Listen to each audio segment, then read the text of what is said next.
أعوذ بالله من الشيطان الرجيم بسم الله الرحمن الرحیم. پرون رکوع اخری آیات باندې مخبره کړې وه، هغې کې د انبیا کرام علیهم السلام چې څومره فرایض منصب وو، ربنا وابعث فيهم رسولا منهم يتلو عليهم آياتك ويعلمهم الكتاب والحكمة ويزكيهم،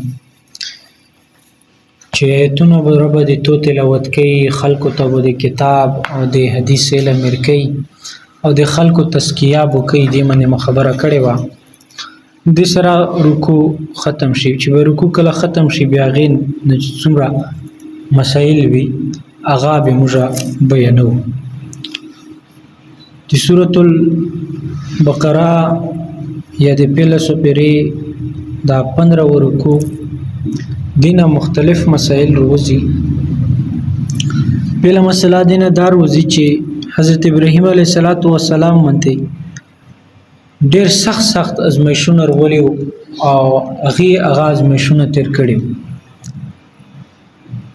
او الله پاک هغه ته استقامت پکې ورکړو.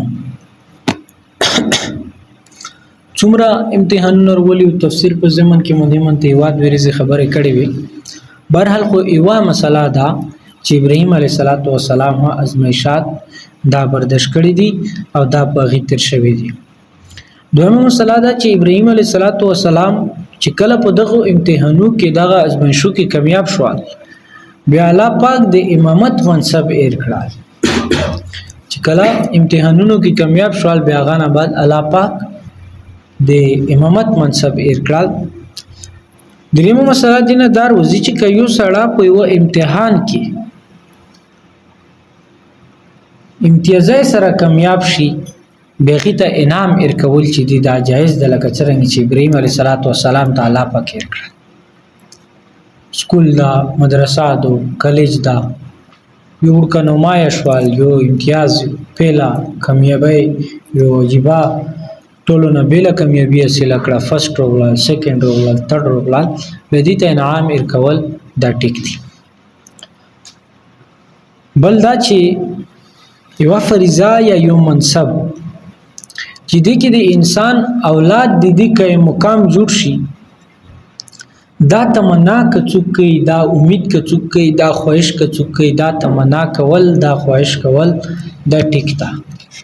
که ابراهیم علیه السلام دا وکړله هغه کې موږ تفصیل سره وایو.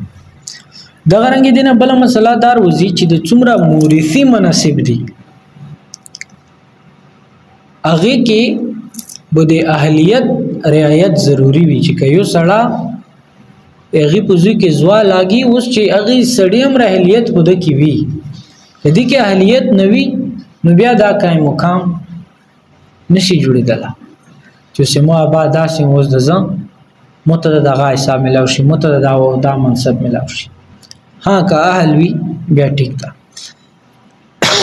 بل مسله دینه دار وزي چې بیت الله کې چې کوم اعمال کیږي د دو قیمت، د دو اجر او په دو منې ثواب دا زیات وي.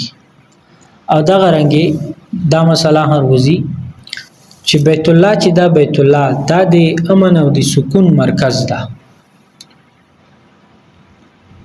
بل دا چې ابراهیم علیه السلام کې مقام ابراهیم چې کوم که یو سړی طواف نه بعد اغزو کې 2 رکعات المنځ وکي دا صحیح دي.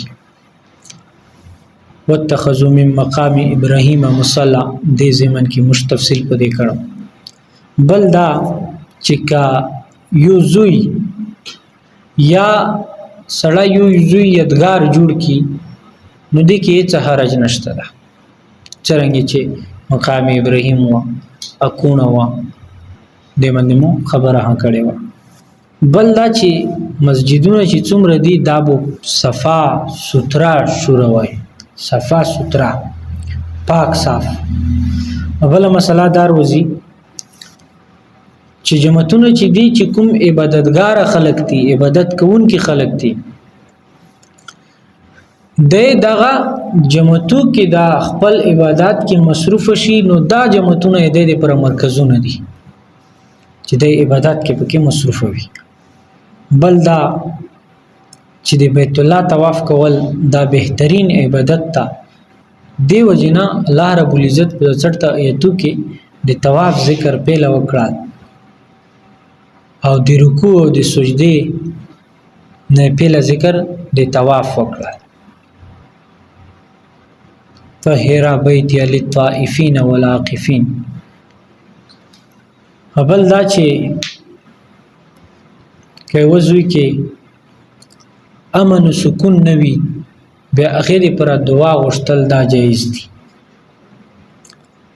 دغه رنګي دنه دا مسله هر وزي چې ملک په ستمنته ملکی ستمنته امن او امان چې دا معیشت نه زیات اهم ده. دیو جنا الله رب العزت قران مجید کې د رزق تذکرہ بعد کې کړي دو ربنا وجل مسلمین بدغي آیات کې رب اجعل هذا بلدا آمنا وارزق اهله من الثمرات.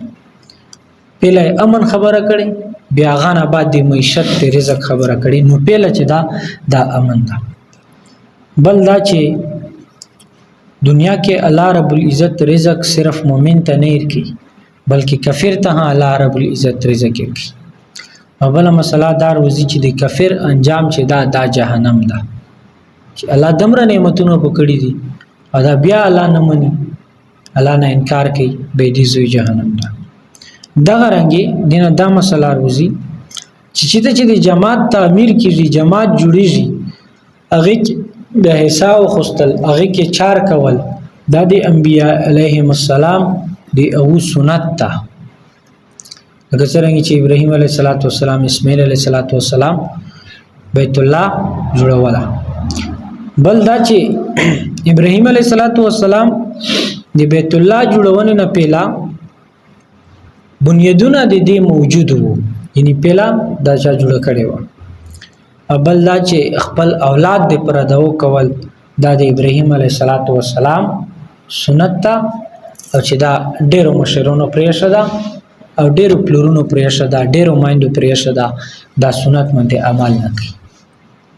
ها زیاړي شریعت کوي سپکه را دې باندې غلطي وسی دته شذهنی شي ولیکن والدین چې ته چاګ نشول چې الله پاک ته دوه رکعاته کړي او ته جوړلې وي خپل اولاد دې پرې وشتي اګه به اولاد په خپل میشن منته لګیا وي چې غریب نه ولش کیالي دوی غلطي وشي به بیا خیر نه نو دا وکون خو سره خبر اشتا نه چې اولاد خو بس نمره دا حق تا چې بس روي ګټو ستري خو الله رزقو الله ورکی ته وا وسیلای. نو دا غرنګي دا سنت ابراهیمی دي د ابراهیم علیه السلام سنت ته چړتا ایتو کې مشبه چې ابراهیم علیه السلام خپل اولاد ته من ذریتنا امه مسلمه لك دا وی وکړه. دا غرنګي د بیت الله زیارت آداب دادی چې هغه کې د حج او د عمره ادا کوونې رعایت وي چې ته حج کای یا عمره کای به د بیت الله آداب هم په کې خیال وسوته. دا څنګه چې ته حج عمره ته لوړی هغه کې د بیت الله آداب خیال ونه کی یا د بیت الله زیارت کای به هغه خپل آداب دي چې ته غیر پر حج وکي یا عمره وکي پر ازالي ارسه. بل مسله دا چې تلاوت د قران تعلیم د حکمت تعلیم د حدیث تعلیم او د خپل نفس تزکیه کول دا د منصب نبوت فرایض دي. لہذا اوس چې کوم سره دا کوي په دغه فرض کې بودا د نبی علیه السلام انبیاء وارث وي. بل لا چې بیت الله یا مسجد حرام چې دا د دې حفاظت ضروری ده. ویلې چې د دې چې کوم عبادت گزاري خلک ورسي عبادت کوي چې هغه د پر امن وي. اعلی پاک پاکستان ته دا سعادت اوس مزید خیر نصیب الله پاک رحم وکړه. دا ډیره غټه خبره ده. بهرحال سیاسي صورت باندې وځي کزه بیا خو هر سړی به مخالفت کوي خو لیکن دو خبره وټه الله پاک د مشتاق دی او د موږ چې کوم مامورین دي هغه کې ذمہ داری دي دغه ذمہ داری ده 100% حق ادا کوونی توفیق نصیب کی بل مسله دینه دار وزي چې دی الله تعالی نومي یا دی الله تعالی صفات دوسره توسل وسیله غشتن دا جایز دي بل دا چې کله یو سړی نیک چار وکي به دغه نیکی چارې نه بعد د دې قبولیت ته پره د الله دربار کې عجزه سره دعا وکړي کله یو سړی نیک چار وکي به دا چارې کوونه نه بعد د دغه چارې قبولیت ته پره خپل الله سره خپل الله نه د الله په دربار کې عجزه سره دې دعا وکړي څنګه چې ابراهيم عليه السلام داونه مشتا پاتہ ولګي د اخر دعوانا الحمدلله